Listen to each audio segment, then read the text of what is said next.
Kumpanyang iligal na nagtitinda ng chainsaw, sinalakay naman ng DNR at NBI. Detalye ng balita mula kay Val Gonzalez sa Rich Val.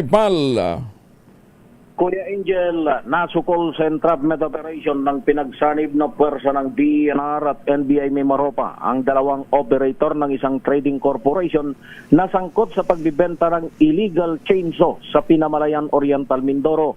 Sa bisa ng search warrant ay sinalakay ang Kimala Trading Corporation kung saan na-aresto sina Matt Jefferson Go at Miriam Go at masamsam ang tatlong high-powered chainsaw. Ayon kay DNR Secretary Juan Miguel Cuna, bahagi ito ng pinaigting na kampanya laban sa illegal logging na naglalayong mapigilan ang pagkasira ng kagubatan sa rehiyon.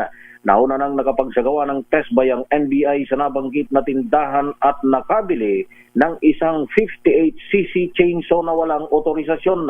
Naharap sina Go sa kasong paglabag sa Republic Act 9175 o ang Chainsaw Act of 2002 kung saan maaari silang makulong ng hanggang 6 na taon at multang 30,000 piso. Ako si Val Gonzalez, DJ Ray, una sa Pilipinas, una sa Pilipino. Salamat, Val. Kakausa.